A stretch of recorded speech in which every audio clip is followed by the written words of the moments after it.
할렐루야. 네. 스스로 각성하는 삶이라는 제목으로 제26차 내적 치유 수양회를 하고 있습니다. 벌써 26차이거든요.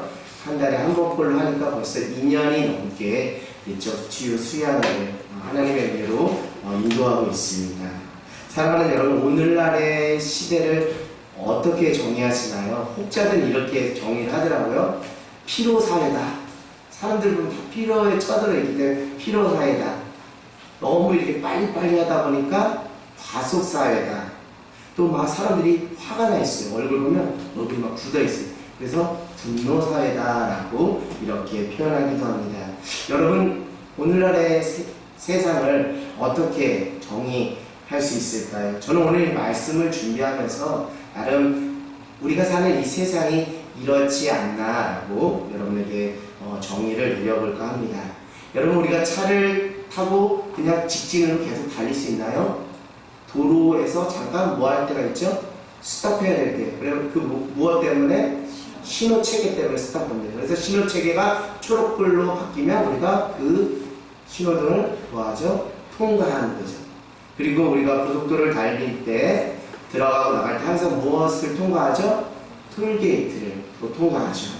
자, 취업난에 허덕이는 우리 젊은이들은 무슨 문을 또 통과해야 되죠? 취업문을 아주 통과해야 돼요. 요즘 취업의 문이 너무 좁아서 많이 힘들어하는 젊은이들을 보게 됩니다. 수험생들 같은 경우는 무슨 문을 통과해야 합격의 기쁨을 누릴 수 있을까요? 시험의 문, 특별히 우리 한국은 수능, 정시, 수시 이런 시험의 과정의 문을 통과해야 합격의 기쁨을 누릴 수 있죠. 제가 제시한 것 이외에도 이 모양 저 모양으로 나름의 어떤 과정을 통과해야 본인이 희망하는 목적을 달성할 수 있는 사회가 바로 우리가 사는 세상이다라고 봐요. 그래서 저는 이렇게 오늘날의 사회를 이렇게 말씀드리고 싶습니다. 통과사회다. 여러분 좀 이해가 되시나요? 통과사회. 통과를 해야 하는, 통과를 요구하는 시대.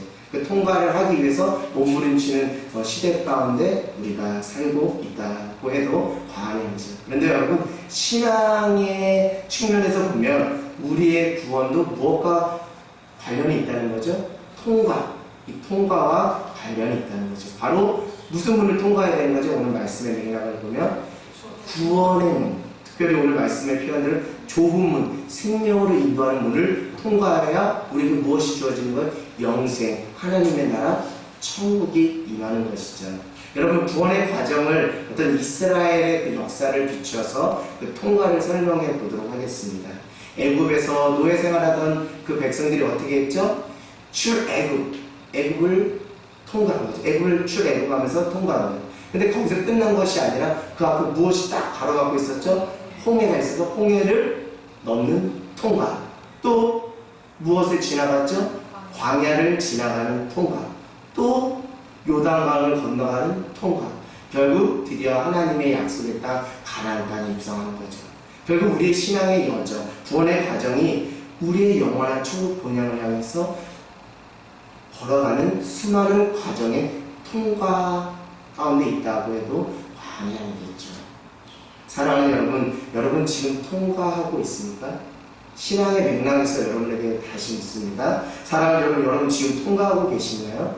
지금 어디쯤에 와 있습니까?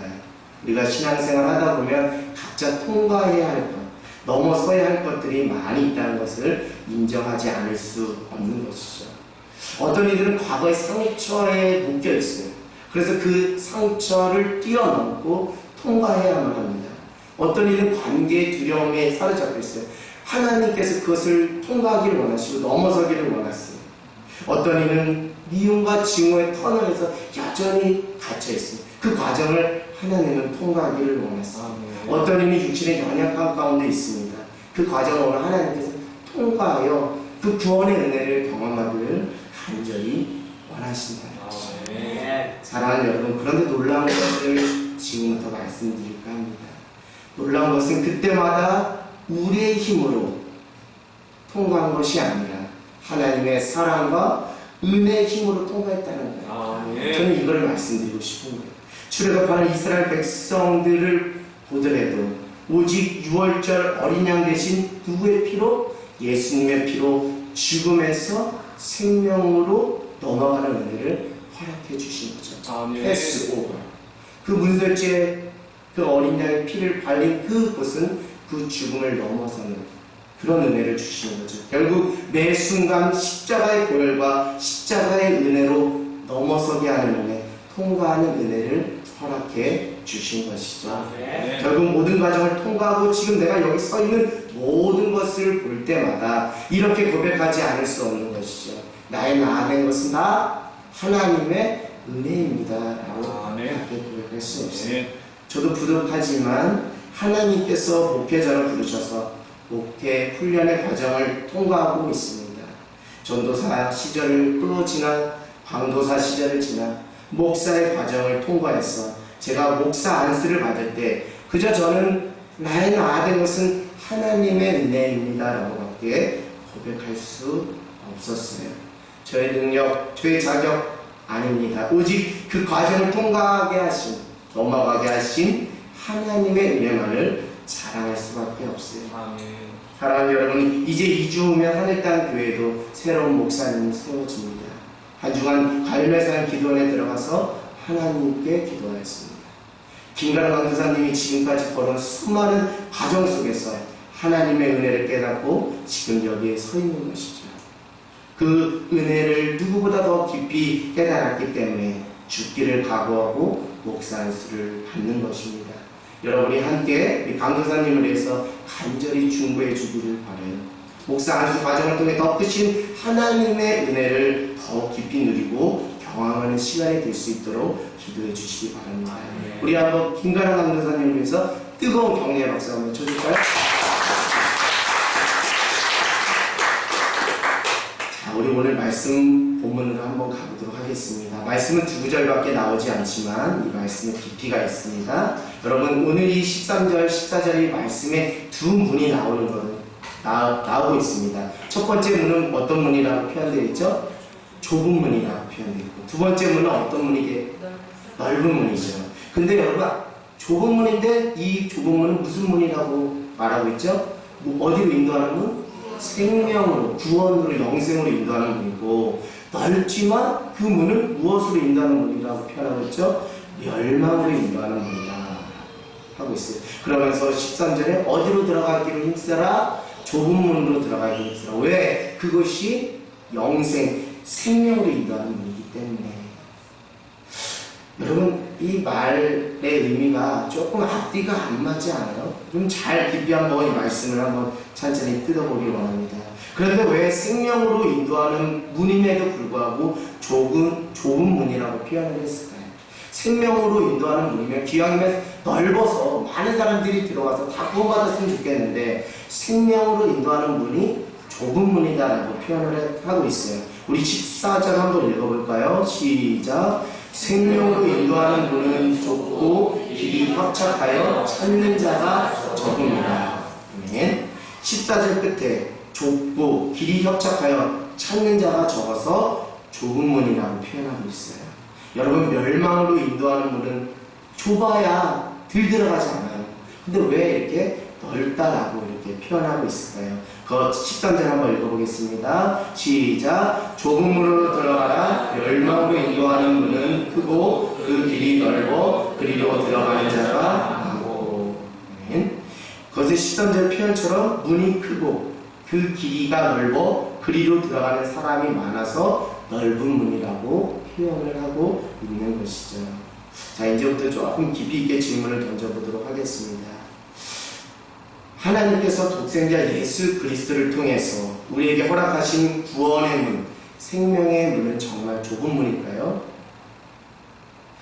하나님께서 독생자 예수 그리스도를 우리에게 내어주시면서 구원의 길을 내어주셨잖아요. 근데 그 구원의 길이 정말 오늘 성경에 말하고 있는 것처럼 좁은 길일까요?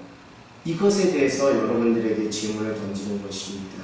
여러분, 요한복음에서 그 해답을 찾을 수 있어요. 우리 요한복음 한번 찾아서 읽어보도록 하겠습니다. 요한복음 10장 9절 말씀 우리 같이 한번 읽어볼까요? 요한복음 10장 9절 말씀입니다. 요한복음 10장 9절 말씀 같이 한번 읽어보겠습니다. 자, 우리 같이 찾으시면 합독하겠습니다. 시작. 내가 문이니 누구든지 나로 말미암아 들어가면 구원을 받고 또 들어가면 나오며 꼴을 얻으리라. 아멘. 여기서 나는 누구시죠? 예수님 자신을 무엇으로 비유하고 있죠? 문으로 비유하고 있어요. 결국 문이신 예수님께 들어가면 누구든지 무엇을 받는다? 구원을 받는다. 자, 요한복음 11장 25절 말씀 한번 찾아가 25절 26절 한번 찾아가 보겠습니다. 요한복음 11장 25절 26절 우리 같이 합독하겠습니다. 시작. 예수께서 이르시되 나는 부활이요 생명이니 나를 믿는 자는 죽어도 살겠고 무릇 살아서 나를 믿는 자는 영원히 죽지 아니하리니 이것을 내가 믿느냐. 아멘. 부활 생명이신 예수님을 믿는 자는 여기 표현에 빌리면 무엇을 받는다는 거예요? 영원히 죽지 않는 무엇을 받는다는 거예요? 영생, 구원을 받는다는 것이죠. 여러분, 결국 단순한 결론이 나옵니다. 누구를 통해서? 예수 그리스도를 통해서 우리에게 무엇을 문이 활짝 열려 있다는 거예요? 구원의 문이 열려 있다는 것이죠. 그렇습니다. 하나님께서 독생자 예수 그리스도를 통해서 우리에게 허락하신 구원의 문, 생명의 문은 절대 좁을 수가 있다 없다? 없다라는 결론을 우리가 요한복음을 통해서 알 수 있어요. 누구에게나 열려있는 문입니다. 누구든지 예수 그리스도를 믿는 온전한 믿음만 있으면 무엇을 받는다고 말씀이 약속하고 있어요? 구원을 받는다, 영생을 받는다라고 약속하고 있어요. 결국 온전한 믿음을 준비한 자에게는 예수 그리스도를 믿는 온전한 믿음 안에 사는 사람은 누구든지 무엇을 받을 수 있다? 구원을 받을 수 있다. 이 문이 좁은 문일까요? 넓은 문일까요? 절대 좁은 문이 될 수가 없어요. 자, 이제부터 이 문에 대해서 또 그 문을 들어가는 우리 자신을 돌아보며 말씀을 전할 겁니다. 결국 문제는 무엇입니까? 문이 좁아서 좁은 문 때문에 구원을 받지 못하는 문제가 발생하는 것이 절대 맞다 아니다? 아니다라는 거예요. 구원에 이르는 참된 믿음을 소유한 자, 구원에 이르는 참된 믿음을 준비하는 자가 없기 때문에 구원의 문이 좁아졌다고 표현하는 것이, 그게 더 엄밀히 말하면 여기서 우리에게 말하는 정확한 메시지가 아닌가 싶습니다. 즉 구원에 이르는 참된 믿음을 소유하지 않고 준비하지 않는 것이 문제이지 문이 좁아서가 문제가 아니라는 것입니다. 왜요? 누구든지 예수 그리스도를 믿는 참된 믿음만 있으면 누구에게나 구원의 영생의 길 열려있다라고 요한복음에 말하고 있죠. 결국 문이 좁아서 우리가 문제가 아니라 문이 좁아서 구원받지 못하는 것이 절대 아니라는 것입니다. 문을 탓할 필요가 있다 없다? 없다는 거예요. 근데 거꾸로 생각하는 거예요. 문이 좁으니까 당연히 그로 갈 사람이 없겠죠. 아니에요. 문이 좁은 이유는 문이 좁아서가 아니라 우리 자신에게 있다는 것을 깨닫는 저와 여러분 모두가 되기를 원합니다. 더 진지하게 무엇이 문제인지 언급하도록 하겠습니다. 그것은 신앙생활하면서 정말 자신의 구원에 관하여 진지하게 고민하며 내가 지금 구원을 향해 가고 있는지 스스로 묻고 성찰하고 각성하지 않는 그것이 진짜 문제라는 것이죠. 즉 신앙생활은 하지만 구원에 대해 정말 관심을 갖지 않고 그저 현세적으로 오늘 그냥 어떻게 잘 먹고 잘 사느냐만 관심 가지고 있는 그것이 진짜 무엇이라고요? 그것이 문제라는 거예요. 문이 좁은 것이 문제가 아니라 구원에 이르는 참된 믿음을 준비하지 않고 정말 구원에 대한 진지한 고민과 성찰과 각성을 하지 않는 그것이 문제라는 것이죠. 따라서 저는 나름 이런 결론을 내렸습니다. 원래 구원의 문은 무궁무진하게 넓었는데 사람들의 무엇 없음? 믿음 없음. 사람들의 믿음 없음. 구원에 대한 관심 없음. 구원에 대한 관심 없음으로 점차 들어가는 사람들이 줄어들다 보니 좁은 문이 되었구나라는 생각을 해보게 되었습니다. 사랑하는 여러분, 지금 제가 말씀드리는 이야기를 절대 가볍게 간과해서는 안 됩니다. 왜냐하면 마지막 때가 가까이 올수록 사람들은 예수님을 믿는 믿음에는 전혀 관심이 없고 더 나아가 구원에 대한 관심이 없기 때문에 구원의 길에서 이탈하여 세상의 길, 결국 사망의 길로 가는 사람들이 많다라는 것을 이 오늘 말씀이 우리에게 말씀하고 있는 거예요. 이것을 알고 나부터 이제 뭐 하자는 거예요? 깨어서 기도하자는 거예요. 이것을 알고 나부터 스스로 각성하는 삶을 살자는 거예요. 이런 상황 가운데서 믿는 그리스도인에서 우리가 어떻게 해야 됩니까? 그것은 다른 것이 없습니다. 다른 답이 없어요. 늘 깨어서 기도하는 거예요. 즉 늘 스스로 자신을 쳐서 목적하는 자기 부인과 자기 각성이 늘 필요하다는 거예요. 이 말씀이 우리에게 주는 진정한 메시지가 저는 여기에 있다고 봅니다. 결국 마지막 때를 살아가는 믿음의 그리스도인에게 필요한 믿음의 본질, 성령 충만의 증거가 무엇이냐면 믿음이 있다, 성령 충만하다 말로만 하는 것이 아니라 정말 믿음이 있다는 것은 성령이 충만하다는 것은 늘 깨어있는 삶, 스스로 각성하기를 멈추지 않는 삶이라 생각합니다. 그래서 비로소 우리가 구원의 문을 통과하여 구원의 완성, 영원 하나님의 나라, 천국에 들어갈 수 있는 은혜를 누리게 된다는 것이죠. 마지막 때 늘 깨어서 기도하십시오. 자기의 믿음을 점검해 보십시오. 스스로 각성하십시오. 타자에 의한 각성이 아니라 자기 자신을 성취하려고 자기 자신의 믿음을 돌아보면서 스스로 각성하는 그 사람이 좁은 구원의 문을 통과하여 구원의 완성을, 영원 하나님의 나라 천국에 들어가는 은혜를 누릴 수 있게 된다는 것이죠. 우리는 예수 그리스도를 믿는 믿음으로 구원을 받습니다. 여러분 아멘이십니까? 이것에 대해서 누구나 토를 달 수 없습니다. 이의를 제기할 수 없어요. 왜? 말씀이 그렇게 말하고 있기 때문에. 맞습니다. 우리는 예수 그리스도를 믿는 믿음으로 구원을 받습니다. 예수 그리스도를 믿는 믿음이 어떠해야 우리가 구원을 받을 수 있을까요?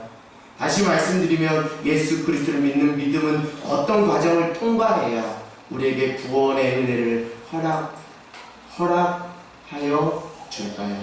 예수 그리스도를 믿는 믿음을 저는 나름 말씀을 토대로 세 가지의 단계, 과정, 문이 있다라고 여러분에게 말씀드리고 싶습니다. 이 과정을 통과한 자에게 하나님께서 영생의 은혜로 또 구원의 완성으로 하나님 나라 천국을 가는 그 은혜를 주신다는 것이죠. 이 과정을 다 통과해야 우리의 믿음이 진정 어떤 믿음이라고요? 구원에 합당한, 구원에 이르는 온전한 믿음이 된다는 것이죠. 여러분 이제 하나씩 천천히 여러분에게 설명할까 합니다. 예수 그리스도를 믿는 믿음의 첫 번째 과정은 아는 것, 아는 것입니다.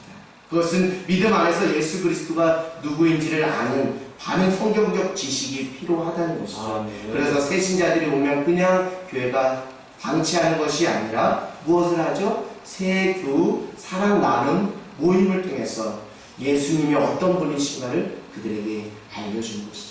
무엇이죠? 왜? 알아야 믿음이 들어가거든요. 예수가 어떤 존재이고 어떤 분이신지 나에게 어떤 분으로 오셨는지를 알아야 믿음이 들어간다는 것이죠. 예수 그리스도를 믿는 믿음의 두 번째 과정은 간정입니다. 정입니다. 예수 그리스도를 향한 간절한 마음, 예수 그리스도를 사랑하는 마음, 예수 그리스도를 간절히 기다리는 마음. 사랑은 단순히 상대방을 알았다고 끝나는 것이 아니죠. 상대방을 향한 무엇이 있어야 되죠? 이모션, 감정이 있어야 그것이 사랑이다라고 우리가 할 수 있는 거죠.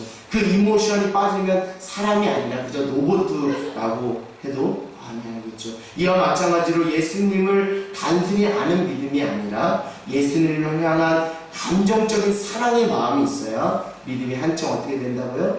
온전해진다. 자, 마지막 예수 그리스도를 믿는 믿음의 세 번째 과정은 의지입니다.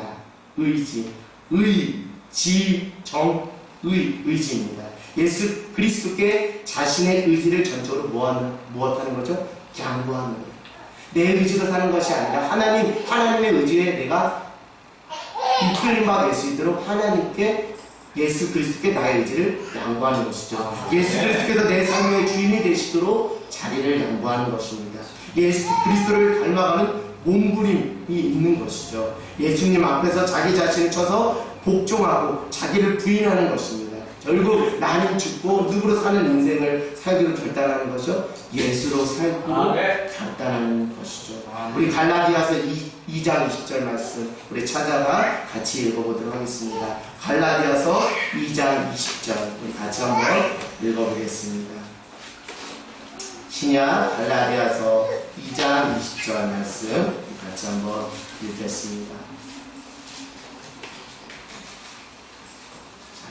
찾으셨으면 한 목소리로 합독하도록 하겠습니다. 시작! 내가 그리스도와 함께 십자가에 못 박혔나니 그런즉 이제는 내가 사는 것이 아니요 오직 내 안에 그리스도께서 사시는 것이라. 이제는 내가 육체 가운데 사는 것을 나를 사랑하사 나를 위하여 자기 자신을 버리신 하나님의 아들을 믿는 믿음 안에서 사는 것이다. 아멘. 이런 과정을 우리가 비로소 통과해야 된다. 이런 과정을 통과할 때 구원에 이르는 온전한 믿음이다라고 하나님께 칭찬받는 것이죠. 지금까지 지, 정, 의 세 과정을 모두 통과해야 구원에 이르는 온전한 믿음이라 할 수 있습니다. 우리는 이런 과정을 더 신학적 용어로 성화의 과정이다. 여러분 성화의 과정을 지금 걸어가고 있습니까? 하나님께서 은혜로 우리에게 의인이라 칭해준 칭의 거기에 만족하는 것이 아니라 날마다 내 안에서 성화의 과정 구원의 그 완성을 향해 몸부림치는 그 성화의 과정을 걸어가고 있습니까? 그 성화의 과정을 저는 지정의 믿음의 3요소 지정의의 3단계를 통과하는 과정이라고 다른 단어로 표현해서 여러분께 말씀드렸어요. 결국 오늘 말씀처럼 왜 생명으로 인도하는 좁은 문에 들어가는 사람이 적으냐면 생명으로 인도하는 좁은 문에 들어가는 사람이 적었냐면 이 세 가지 과정을 통과하는 사람이 많기 때문에요? 적기 때문에? 적기 때문에. 그래서 이렇게 말하는 거예요. 자, 결국 오늘 말씀처럼 이런 좁은 문을 우리가 이제 통과하기를 하나님은 간절히 원하셔요. 어떤 사람은 예수 그리스도를 아는 지식이 없어서 첫 번째 과정도 통과하지 못하는 경우가 있습니다. 어떤 사람은 예수 그리스도를 아는 지식은 있는데 예수 그리스도 안에서 여전히 자신의 감정을 잘 다스리지 못하고 그것을 불발탄으로 만들지 못하기 때문에 이 과정을 통과하지 못하는 경우가 있습니다. 이런 분들은 예수님을 잘 믿지만 잘 토라지고 서운해하고 섭섭해하고 잘 삐지는 분들입니다. 이런 분들은 자기 애에 빠진 분들입니다. 왜냐하면 여전히 과거의 상처, 상한 감정, 왜곡된 생각과 편견이 하나님의 은혜 안에서 무엇되지 못했기 때문에 치유되지 않았기 때문입니다. 여러분 뜨거운 성령을 체험함으로 자신의 감정 안에 있는 불순물을 제거해야 이것이 해결되는데 이 체험이 없다 보니까 여전히 그 부정적인 상한 감정으로 자신을 괴롭히고 타인을 힘들게 하는 여전히 그 감정의 회오리 속에서 통과하지 못하고 거기서 믿음이 정체되는 안타까움이 있다. 어떤 사람은 예수 그리스도 아는 지식도 있고 예수 그리스도 안에서 자신의 감정도 잘 다스리는 것 같은데 결정적인 순간에 자기의 의지를 꺾지 않고 자기를 부인하지 않는 사람이 있습니다. 이런 분들은 자기 의에 빠진 사람들입니다. 결국 날마다 깨어서 지금 하나님께서 어떻게 일하고 계신지 더 구체적으로 내 안에서 어떻게 역사하고 계신지 그리고 나에게 무엇을 원하시며 순종하기를 원하시는지 깨닫지 못하고 자기 의에 빠져서 자기 공로와 자기 열심으로 신앙생활하는 경우가 있다는 것이죠. 결국 갈라디아서 2장 20절처럼 날마다 십자가 앞에서 자기를 쳐서 복종하는 것이 없다는 것입니다. 이제 여러분 앞에 진지하게 한번 질문을 던져볼까 합니다. 여러분 첫 번째 과정, 두 번째 과정, 세 번째 과정 다 여러분들에게 말씀드렸어요. 첫 번째 과정은 아는 것의 과정, 두 번째는 감정의 과정, 세 번째는 의지의 과정이라고 했습니다. 여러분 첫 번째 과정을 통과하고 두 번째, 세 번째 과정을 통과하지 못한 자와 첫 번째, 두 번째 과정을 다 통과해 놓고 세 번째 과정을 통과하지 못한 중에 만약 예수님이면 어떤 자를 더 강하게 책망하실까요? 다시 질문합니다. 첫 번째 과정만 통과하고 두 번째, 세 번째 과정을 통과하지 못한 사람과 첫 번째, 두 번째 과정을 다 통과하고서 마지막 그 세 번째 과정을 통과하지 못한 이 두 부류의 사람 중에 만약 예수님이면 어떤 사람을 더 강하게 책망하실까요? 어떤 사람을 강하게 책망하실까요? 여러분, 우리가 사복음서를 보면 그 답을 알 수 있습니다. 예수님은 바리새인과 서기관들을 향해 독사의 자식들이라고 강하게 책망하셨어요. 독사의 자식들. 이 바리새인과 서기관들이 지식이 없습니까? 자신의 감정을 불가타를 만드는 그 감정의 미숙함이 있습니까? 절대 그렇지 않습니다. 바리새인들은 율법으로 완전하고 율법의 지식이 완전한 사람입니다. 그것을 잘 행하는 사람입니다. 지식이 있습니다. 자신의 감정을 다 다스립니다. 그런데 무엇이 없습니까? 순종하는 것이 없기 때문에. 그래서 예수님이 독사의 자식들이라고 합니다. 결국 예수 그리스도를 통해 전해진 하나님의 뜻에 순종하지 않은 것이죠. 왜 그렇습니까? 자기 위에 빠져있기 때문입니다. 사랑하는 여러분, 첫 번째 과정을 은혜롭게 잘 통과했습니까? 두 번째 과정을 잘 은혜롭게 통과했습니까? 여기서 구원이 완성되는 것이 아닙니다. 여기서 여전히 구원의 그 열차는 진행되어야 됩니다. 그러면 많은 사람들이 여기서 스톱 해버리는 거예요. 그리고 마치 다 구원을 이루고 구원의 보증수표를 받은 것처럼 여전히 자기 의와 자기 공로와 열심에 빠져서 그 믿음을 더 진일보 하지 못하는 이것에 대해서 예수님은 바리새인과 서기관을 향해 독사의 자식들이라고 강하게 책망합니다. 사랑하는 여러분, 우리의 믿음의 그 과정이 지금 어디에 가 있는지요? 모르는 건 알려주면 됩니다. 그러나 자기 의에 빠지고 자기 교만과 자기 기만에 빠진 사람은 알려준다고 해서 되는 것이 아닙니다. 성령의 강한 터치하심과 강건적인 역사하심과 회개의 영이 임하지 않고는 그 과정을 통과할 수가 없다는 것입니다. 하나님의 은혜가, 전적인 은혜가 필요하다는 것입니다. 네. 사랑하는 여러분, 도대체 그럼 어떤 자가 구원을 받을 수 있습니까? 제가 이렇게 구원에 대해서 너무 힘을 주어서 좁은 문, 성경에서 말하는 좁은 문보다 아주 더 좁은 문으로 제가 만드는 느낌으로 여러분들 설교해서 정말 죄송하고 미안한 마음이 드는데, 그럼 도대체 누가 구원을 받을 수 있다는 거예요? 이것에 대해서 성경은 이미 진지한 고민을 하고 있죠. 마태복음 19장으로 한번 가보겠습니다. 마태복음 19장으로 가보겠습니다. 마태복음 19장, 우리 19장 16절 말씀 한번 볼까요? 마태복음 19장 16절 말씀입니다. 같이 한번 읽어보겠습니다. 시작. 어떤 사람이 주께 와서 이르되 선생님이여 내가 무슨 선한 일을 하여야 영생을 얻으리까? 이렇게 재물이 많은 청년이 와서 물은 거죠. 그랬더니 너가 율법 계명을 지켰냐는데 다 계명을 지켰다고 하고, 그러나 너가 너의 소유를 다 팔아서 가난한 자에게 줘라고 했더니 근심하여 떠나는 장면이 나옵니다. 자, 25절을 읽어볼까요? 시작. 제자들이 몹시 그렇다면 누가 구원을 얻을 수 있습니까? 제가 오늘 여러분에게 말하는 그 질문이 여기 성경에 나왔어요. 26절 예수님의 결론을 읽었습니다. 시작. 예수께서 그들을 보시며 이르시되 사람으로 할 수 없지만 하나님으로서는 다 하실 수 있느니라. 아멘. 결론이 나왔죠?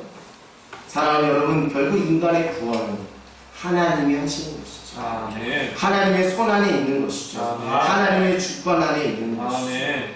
구원이 하나님의 손에 있다고 해서 인간이 수동적으로 있으라는 의미를 말씀드리는 것이 아닙니다. 나를 구원하기를 간절히 원하시는 하나님의 열심 앞에, 나를 간절히 구원하기를 원하시는 하나님의 강력한 의지 앞에 날마다 순종하며 믿음으로 반응하는 것이 구원에 이르는 참된 믿음이라는 것이죠. 아멘. 그래서 오늘도 하루 또 하루 날마다 무엇을 구하는 거죠? 주여 나를 구원하여 주시옵소서라는 구원의 문제를 간절히 사모하고 구하는 것이죠. 그래서 여러분이 이 자리에 나온 것이죠. 할렐루야. 여러분, 끝으로 나를 구원하기를 간절히 원하시는 하나님의 마음이 담긴 말씀 구절을 소개할까 합니다. 믿음 안에서 지, 정, 의가 어떻게 반응해야 구원에 이르는 믿음인지를 소개하는 말씀 구절이 있어서 소개할까 합니다. 데살로니가 전서 5장 16절 18절입니다. 여러분 잘 아는 말씀이죠. 데살로니가 전서 5장 16절 18절 말씀입니다. 같이 한번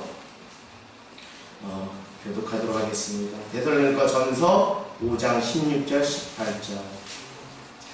찾으셨으면 제가 먼저 읽겠습니다. 항상 기뻐하라. 같이 읽겠습니다. 범사에 감사하라. 이것이 그리스도 예수 안에서 너희를 향하신 하나님의 뜻입니다. 아멘. 여러분, 이 말씀 너무나 잘 아는 말씀이죠. 여러분, 제가 구원에 이르는 믿음의 몇 가지 과정을 말씀드렸죠. 지, 정의, 세 개의 과정이 있다라고 제가 여러분들에게 말씀드렸어요. 첫 번째 과정은 무엇이라고 했죠? 아는 것, 지혜 과정입니다. 이것에 해당하는 데살로니가 전서 말씀이 바로 18절에 나와 있는 거예요. 범사에 무엇하라는 거예요? 감사하라는 거예요. 여러분, 왜 감사하라고 하냐면 감사, 땡큐는 어디서 왔다고요? think, 생각하다에서 왔다는 것이죠. 결국 우리가 구원에 이르는 믿음 첫 번째 과정이 아는 것, 그 지가 건강하려면 그 과정을 통과하면 범사에 어떻게 하는 그 습관이 필요하다고요? 감사하는. 이 감사할 때 우리의 지혜의 영역이 오염되지 않아요. 죄로, 어둠으로 오염되지 않아요. 무엇할 때 항상 감사해요. 여러분, 이것을 한번 실생활에 잘 한번 적용하면서 여러분의 삶과 여러분의 그 맥락에서 잘 깊이 적용하면서 들어보세요. 감사할 때, 여러분, 감사할 때 그 예수 그리스도를 아는 지식, 그 지가 오염될 수 있을까요? 전혀 오염될 수 없어요. 그 지, 아는 것이 더 풍성해지고 건강해질 수 있는 것이에요. 그래서 감사하는 신앙의 습관이 대단히 중요해요. 이 과정을 잘 습관하고 훈련해야 그 아는 영역을 잘 은혜 가운데 통과할 수 있는 것이죠. 두 번째 과정은 감정, 정의입니다. 이것에 해당하는 데살로니가 전서 말씀이 바로 16절에 기록된 무엇이라고요? 항상 기뻐하라. 기뻐하면 그 기쁨은 더 큰 기쁨으로 나게 옵니다. 결국 우리가 구원에 이른 믿음 두 번째 과정인 감정, 그 정이 건강하려면 그 과정을 은혜롭게 통과하려면 항상 무엇하는 게 필요하다는 거예요? 항상 기뻐하는 거예요. 혹자는 이렇게 말해요. 기뻐할 거리가 있어야지 기뻐하죠. 아니에요. 여러분, 여기서 제가 말하는 건 거리가 있을 때 기뻐하라는 것이 아니에요. 그 기쁨이라는 건 여러분의 구원과 직결되어 있기 때문에 기뻐하라는 거예요. 생명과 직결되어 있기 때문에 기뻐하지 않으면 그 믿음의 과정을 통과할 수 없기 때문에 더 호소력 있게 여러분들에게 권면하는 거예요. 여러분, 기뻐하는 신앙의 습관이 매우 중요합니다. 여러분의 삶의 여정을 잘 들여다보면서 내가 언제 어디서 믿음이 딱 맡기고 그 믿음 없음이 여실히 드러나는지 잘 보시면 알죠. 기뻐하는데 믿음 없음이 여실히 드러나면 아니에요. 기뻐하면 그 믿음이 통과하는 거예요. 그 환경을 뚫고 나가는 힘이 생기는 거예요. 그래서 본인도 살고 주변 사람들도 사는 것이죠. 왜냐하면 기뻐하는 곳에 무엇이 틈탈 수 없기 때문에 어둠이 틈탈 수 없어요. 어둠이 틈탈 수가 없어요. 기뻐하는데 어디서 어둠이 역사할 수 있겠습니까? 부정적인 감정이 어떻게 틈탈 수 있겠습니까? 그래서 항상 기뻐하는 신앙의 습관을 통해서 우리의 감정을 하나님 안에서 건강하게 다스리고 그 믿음의 두 번째 단계를 통과하는 것이 중요하다는 것이죠. 세 번째 과정은 무엇이라고 했죠? 의라고 했어요. 이것에 해당하는 데살로니가 전서 말씀 무엇이죠? 한 절 나왔습니다. 17절 항상 쉬지 말고 뭐 하라는 거죠? 기도하라. 여러분, 기도 그냥 하는 거 아닙니다. 삼시세끼 그 기도하는 거야 뭐 그렇다 쳐도 여러분 기도한다는 거. 여러분이 이 자리 가운데 금요 오직 기도에 나왔다는 것은 이 의지를 누구한테 양보했다는 거예요? 하나님께. 성령님이 이끄시는데 순종해서 꺾고 왔기 때문에 이 자리에 왔고 기도할 수 있는 거예요. 그러니까 기도하는 분들은 자신의 의지를 꺾었기 때문에 기도할 수 있는 거예요. 그래서 엄밀히 말하면 기도 아무나 할 수 있는 거 아니에요. 하나님께서 성령의 강하신 역사하실 건데 자신의 의지를 꺾음으로 이 자리 가운데 앉아서 틀썩 주저앉아서 무릎 꿇고 두 손 들고 소리 내어 기도할 때 그게 진짜 기도지. 형식적으로 그냥 식사 기도처럼 그렇게 하는 기도는 엄밀히 말하면 기도가 아니에요. 왜? 무엇을 꺾지 않았기 때문에 자기 의지를 꺾지 않았어요. 여러분, 기도는 내 의지를 꺾고 하나님의 뜻에 순종하는 시간입니다. 예수님도 십자가를 지기 전에 겟세마네 동산에서 하나님께 기도하죠. 나의 원대로 나의 뜻대로 마옵시고 아버지의 원대로 아버지의 뜻대로 하옵소서 기도하는 거죠. 결국 우리가 구원에 이르는 믿음의 세 번째 과정인 의지가 건강하고 그 과정을 통과하면 끊임없이 제가 서두에도 말씀드린 늘 깨어서 무엇하는 것밖에 없어요? 기도하는 것밖에 없어요. 주님 나는 주님 할 수 없어요. 주님 나를 인도해 주세요. 나는 주님 아무것도 아니다. 주님 앞에 전적으로 매달리고 의존하는 그 기도의 시간이 필요하다는 것이죠. 아멘. 사랑하는 여러분, 우리가 방금 위에서 말씀드린 말씀 구절을 통해서 이제 스스로 자신의 신앙의 그 단계를 그 여정을 경험해 볼 필요가 있어요.